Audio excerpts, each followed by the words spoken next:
नमस्कार मु दीनबंधु आचार्य आपण मानक गोटे भेटी दूसरी नुआ प्रकार क्षुद्र गल्प से लघु हास्य रस विशिष्ट यहाँ आपन केमती भल लगे कि न लगे आपण मत कहे मो चैनल को सब्सक्राइब करने को चेष्टा करेंगे यहाँ या द्वारा मोर बहुत लाभ हो मुझे गपटी पढ़ुची ये टिके लघु हास्यास्पद कथाटा तेणु टिके हसवे भल लगे आप देखो केमती मुझे पढ़ुची आपको केमती लगुच सुंदर एक जनराति गाड़ी चलाई घर को आसुली आम घर अल्प बाट था शुणा पाली पाख गाँव में बादी पाला होने जानते बादी पाला कौन भल गायक दुई जन आसछन्ति भाविली किसी समय पाला देखी जी गाड़ी टी बुलाइली पाला होता स्थान को सेठारे जाई देखिली भल लोक समागम होइछन्ति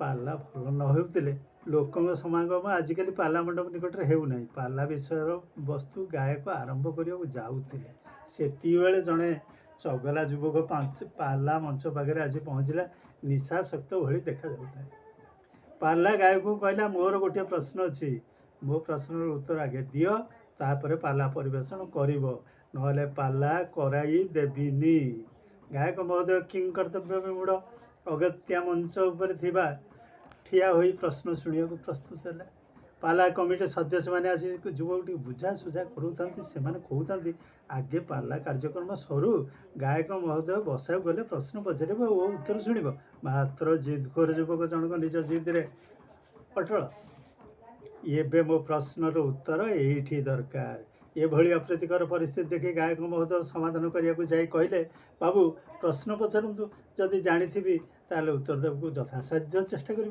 कारण मुझे सर्वज्ञ बा सर्वशास्त्र विशारद नुहे जी संग्रह कर सामर्थ्य मुताबक उत्तर देवी जाओ गायक कथा शुणी युवक जन शांत हो कहले खराब भावतु ना आपड़ खाली पाला शब्दर अर्थ कहतु से बुझिपारे पाला चालू नहले बही मलाट न पढ़ी भीतर विषय वस्तु पढ़ा अबा बुझा केमिति एथरक उत्तर दिंतु गायक महाशय प्रश्नटी शुणी युवक को कहले धैर्यर सहित अपेक्षा करूँ कारण अधैर्य बा तरबर हेले साहित्य संस्कृतिर व्याख्या करना यह एक व्यापक शास्त्र जेते लंबाइले लंबा हेब युवक जनक बसी पड़े मन है जिद रही जाइथिबारु से निजको गर्वित मन करुछन्ति एई कथा को किंतु चिंता माड़ी आसलानी गायक मुखमंडल पंडित मानू सीना शास्त्रा तो कहले बुझे यही कांडे अधे पड़ी महामूर्ख मानू बुझाइबा निहाती कष्टसाध्य तथापि चेष्टा करिया पड़ो नहले एक गंडगोलिया परिस्थिति निश्चित उपजीव एति बेले सिरिपालिया जन उठी पड़ी कहले आज्ञा आपण मोते प्रश्न उत्तर देवाई कहना मुदेदेवी ये प्रश्न सहज सरल बोधगम्य उत्तर मुदेदेवी आज्ञा अन्यपाड़िया मान सहयोग बायक मत कहले ये प्रश्न उत्तर आम समस्त निकट में अच्छे आज्ञा आपण आम जन जन को पचारतु आमे प्रश्न उत्तर यथायथ देदेबू आपण को आउ उत्तर कष्ट कर देवा पड़ोनी गायक चिंता कले जदि कामटा एम मध्यम हो तेबे मत उत्तर देवार आवश्यकता पड़ो ना तेणु से उत्तर देवाई अनुमति देदेले सिरिपालिया खुशी आत्मविभोर हो आरंभ कला आज्ञा उपस्थित ज्ञानी गुणी सज्जन पंडित भाई आपण मैंने होरा शास्त्र शुणी ज्योतिष मैंने अहोरात्र को होरा बोली कही अहोरात्र संक्षिप्त रूप हूँ होरा से ही पाला शब्द मध्य एक संक्षिप्त रूप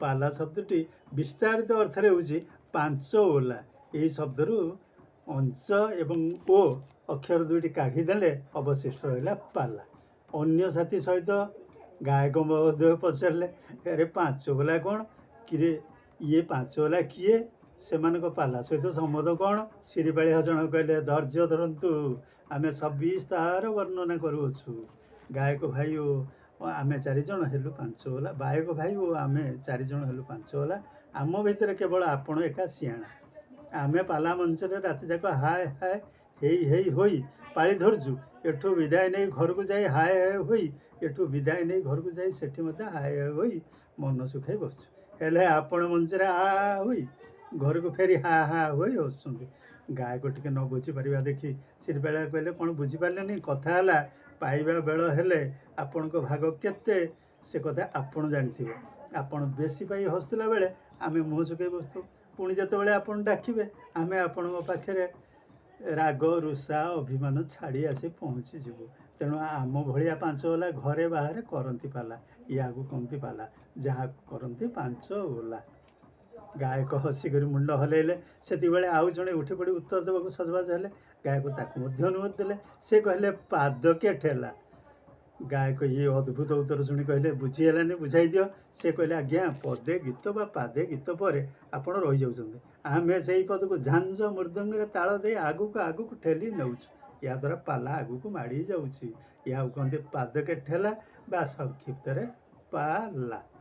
ଆଉ ଜଣେ ଉଠି ପଡ଼ି କହିଲେ, ନାଇଁ ଆଜ୍ଞା, ପାଲା କହିଲେ ପାଇଲେ ହେଲା। ଏହାର ଅର୍ଥ ଭଲ ପଇସା, ଭଲ ଖାଇବା ପାଇଲେ ପାଲା ଭଲ ହେଲା, ନହେଲେ ପାଲା ଘୁମେଇଲା, ଗପ ପ୍ରବଚନରେ ସାରା ରାତି ପାଇଲା, ତେଣୁ ପାଇଲେ ହେଲାର ସଂକ୍ଷିପ୍ତ ରୂପ ପାଲା। ଆଉ ଜଣେ ଉଠି ପଡ଼ି କହିଲା, ପାଲା କହିଲେ ପାନବାଲା। ଇଏ ଉତ୍ତରରେ ଗାୟକ ସହିତ ଶ୍ରୋତାମାନେ ମଧ୍ୟ ଆଶ୍ଚର୍ଯ୍ୟ। ଗାୟକ କହିଲେ, ବୁଝାଇ ଦିଅ। ପାଳିଆ ଜଣକ କହିଲେ, ପାନବାଲା ପାନ ଚୂନ ଖଇର ଗୁଆ ଗୁଣ୍ଡି ଦେଇ ଅତି ଯତ୍ନରେ ପାନ ଭାଙ୍ଗେ, ହେଲେ ଖିଲେ ପାନରେ ଆମେ ମସଗୁଲ ହେଇଯାଉ। ପାଲାରେ ସେଇଭଳି ତାଳ, ଲୟ, ଛନ୍ଦ, ସୁର ଓ ଅଙ୍ଗଭଙ୍ଗୀ ମିଶି ଏକ ସମନ୍ୱୟ ସୃଷ୍ଟି କରେ। ତେଣୁ ଏହା ପାନବାଲାଙ୍କ ଠାରୁ ଶିକ୍ଷା କରାଯାଇଥିବାରୁ ଏହା ପାଲା, ପାନବାଲାର ସଂକ୍ଷିପ୍ତ ରୂପ ପାଲା। ଶେଷକୁ ଗାୟକ ମହୋଦୟ ଉଠି ପଡ଼ି କହିଲେ, ପାଲା ଅର୍ଥ ଆମ୍ଭେ କହିବା। ଗାୟକଙ୍କ ଠାରୁ ଅନୁମତି ପାଇ କହିଲେ, ପାଲା ଶବ୍ଦ ହେଉଛି ପା ଓ ଲା ଅକ୍ଷର ଦୁଇଟିର ମିଶ୍ରଣ। ପା ହେଉଛି ପଞ୍ଚମ ରାଗ ଅର୍ଥାତ୍ ପାଞ୍ଚ। ପାଲା କଲାବେଳେ ଆମେମାନେ ଗଣେଶ, ନାରାୟଣ, ରୁଦ୍ର, ଅମ୍ବିକା ତଥା ଭାସ୍କରଙ୍କୁ ଡାକି ସତ୍ୟନାରାୟଣ ପୂଜା କରୁଥାଉ। କିନ୍ତୁ ହିନ୍ଦୁ ମୁସଲମାନ ଧର୍ମର ସମନ୍ୱୟରେ ଯେଉଁ ସତ୍ୟପୀର ପାଲାର ପ୍ରଚଳନ ହେଲା, ସେଥିରେ ପା ଅର୍ଥାତ୍ ପାଞ୍ଚ ଦେବତାଙ୍କ ସହିତ ଆଲ୍ଲାଙ୍କର ଲା ଅକ୍ଷର ସାମିଲ ହୋଇଗଲା କରାଯାଇଥିବା, ତେଣୁ ଏଥିରୁ ପାଇଁକି ଏହାକୁ ପାଲା ଶବ୍ଦ କୁହାଗଲା। ତେଣୁ ଏହା ହିଁ ପାଲା। ଏତେ ସବୁ ଉତ୍ତର ଶୁଣି ଶୁଣି ଗାୟକ ତଥା ଶ୍ରୋତାମଣ୍ଡଳୀଙ୍କ ମୁଣ୍ଡ ଗୋଳମାଳିଆ ହୋଇଗଲାଣି। ଗାୟକ ମଧ୍ୟ ଦେଖିଲେ ପ୍ରଶ୍ନ ପଚାରିଥିବା ଯୁବକଟି ପାଲା ମଞ୍ଚ ନିକଟରେ ବସି ବସି ଶୋଇଗଲାଣି। ଗାୟକ ମହୋଦୟ ଦେଖିଲେ ଶୋଇଯିବା ବେଳେ ଏତିକି ବେଳେ ଯଦି ଉତ୍ତର ଦେବାର ଉତ୍ତମ ସମୟ ଜାଣି ଗାୟକ କହିଲେ, ଆରେ ବାବୁ, ଏମିତି ଅର୍ଥ କରି ଚାଲିଲେ ଅନେକ ଅର୍ଥ ବାହାରିବ। ଶେଷକୁ ଅର୍ଥ ମାନେ କଦର୍ଥ ହୋଇ ଅନର୍ଥ ସୃଷ୍ଟି କରିବେ। ତେଣୁ ମୋଟାମୋଟି ମୋ ମତରେ ପାଲାର ଅର୍ଥ ପା ଅକ୍ଷରଟି ପାଣ୍ଡିତ୍ୟ ପାଇଁ ଏବଂ ଲା ଅକ୍ଷରଟି ଲାଳିତ ଶବ୍ଦର ମିଶ୍ରଣରେ ପାଲା ଶବ୍ଦଟି ଗଢ଼ା ହୋଇଛି। ଅତଏବ ପାଣ୍ଡିତ୍ୟ ଓ ଲାଳିତ୍ୟର ପାଲା ସଂସ୍କୃତିର ମୁଖ୍ୟ ଆଧାର। ଓଡ଼ିଶାରେ ଏହା ମହାନ ସଂସ୍କୃତିକୁ ଏତେ ଲଘୁ କରିଦେବା ଉଚିତ ନୁହେଁ। ଏହା ମଣିଷ ମନରେ ବୁଦ୍ଧି, ବିବେକ, ଜ୍ଞାନ, ଭକ୍ତିର ଭଣ୍ଡାର ବଢ଼େଇ ପାଣ୍ଡିତ୍ୟ ଶବ୍ଦକୁ ସାର୍ଥକ କରିଥାଏ ଏବଂ ତତ୍ସହିତ ସ୍ୱର, ଲୟ, ତାଳ, ବାଦ୍ୟର ସମ୍ମିଶ୍ରଣରେ ଲଳିତ କଳାର ଲାଳିତ୍ୟରେ ଜନମାନସରେ ସ୍ୱତ ଆନନ୍ଦ ଜାଗ୍ରତ କରାଇଥାଏ। ଏହା ହିଁ ପାଲାର ସଂଜ୍ଞା କୁହାଯାଇପାରେ। ଏତିକି ବେଳେ ସେଇ ଘୁମେଇ ପଡ଼ିଥିବା ପ୍ରଶ୍ନକର୍ତ୍ତା ଯୁବକଟି ତା ପାଖ ଲୋକ ଉଠାଇ ଦେଲେ। ପାଲାର କେଉଁ ଅର୍ଥ ସେ କିପରି ବୁଝିଲା ବୋଲି ତାକୁ ଲୋକମାନେ ପଚାରିବା ଆରମ୍ଭ କଲେ। ନିଶାରେ ଥିବା ଯୁବକଟି ଶୋଇପଡ଼ିଥିବାରୁ କିଛି ଅର୍ଥ ଶୁଣିପାରିନଥିଲା। ଲୋକଙ୍କ ପ୍ରଶ୍ନର ଉତ୍ତର ଦେଇ ନ ପାରିଲେ ତାର ପତିଆରା କମିଯିବ, ଏକଥା ଭାବି ସେ ଲୋକଙ୍କୁ କହିଲା, ସବୁ ଅର୍ଥ ମୁଁ ବୁଝି ସାରିଛି। ପାଲା କହିଲେ ମୋ ସ୍ତ୍ରୀର ମୋର ଘରେ ମୁଁ ନିଶାଦ୍ରବ୍ୟ ସେବନ କରେ ବୋଲି ଯେଉଁ ନୀତି କଟାକଟି ହୋଇକି ପାଲା ସୃଷ୍ଟି ହୁଏ, ତାକୁ ହିଁ ପାଲା କୁହାଯାଏ। ଏମାନେ ସେଇ କଥା ଏଠି ପୁନରାବୃତ୍ତି କରୁଛନ୍ତି। ତେଣୁ ମୋତେ ଆଉ କିଛି ପଚାର ନାହିଁ। ମୋତେ ଭାରି ନିଦ ଲାଗିଲାଣି, ମୁଁ ଘରକୁ ଚାଲିଲି। ଆମ ଘରେ ପହଞ୍ଚିଲେ ନିଶ୍ଚୟ ପାଲା ହେବ। ତେଣୁ ସବୁ ଏଠି ପାଲା ଦେଖୁଥାଅ, ମୁଁ ଘରକୁ ଯାଉଛି ମୋ ପାଲା କରିବା ପାଇଁ। ଏତିକି କହି ମୋ ଗପଟିକି ମୁଁ ସାଙ୍ଗ କରୁଅଛି। ଆପଣମାନଙ୍କୁ ଏହା କେମିତି ଲାଗିଲା, କ'ଣ କଲା, ଆପଣମାନେ ବୁଝୁଥିବେ। କିନ୍ତୁ ଏହା ଏକ ଲଘୁ, ଏହା ଟିକେ ହାସ୍ୟ ରସାତ୍ମକ। ତେଣୁ ଆପଣମାନେ ଏହାକୁ ଗୁରୁତ୍ୱର ସହିତ ନେବେନି। କିନ୍ତୁ ଦେଖିବେ ଯେ ଏମିତିଆ ଅବସ୍ଥା ଆକ୍ଚୁଆଲ ପାଲା ହେଉଥିବା ଜାଗାରେ ପ୍ରାୟତଃ ସୃଷ୍ଟି ହେଉଛି, ଯାହା ଆମ ଓଡ଼ିଶାର ସଂସ୍କୃତି ପାଇଁ ଭଲ ନୁହେଁ। ତେଣୁ ମୁଁ ଅନୁରୋଧ କରୁଛି, ଯେଉଁ ପାଲା ମଞ୍ଚରେ ଯେଉଁ ଜାଗାରେ ଏମିତି ପାଲା ହେଉଛି, ଅବ୍ୟବସ୍ଥା ଭିତରେ ହେଉଛି, ତାକୁ ଟିକେ ବ୍ୟବସ୍ଥା କରନ୍ତୁ ଏବଂ ଏଇ ଲୋକକଳାକୁ ଏବଂ ଏଇ ପାଣ୍ଡିତ୍ୟପୂର୍ଣ୍ଣ କଳାକୁ ସମଗ୍ର ଓଡ଼ିଶାରେ ପ୍ରଚାର ପ୍ରସାର କରାଯାଉ। ଭଲରେ ହେଉ, ବହୁତ ଭଲ ହେଉ। ଜୟ ଜଗନ୍ନାଥ। ଆପଣ ମୋ ଚ୍ୟାନେଲଟାକୁ ଟିକେ ସବସ୍କ୍ରାଇବ୍ କରିବାକୁ ଚେଷ୍ଟା କରିବେ। ରହିଲି, ନମସ୍କାର।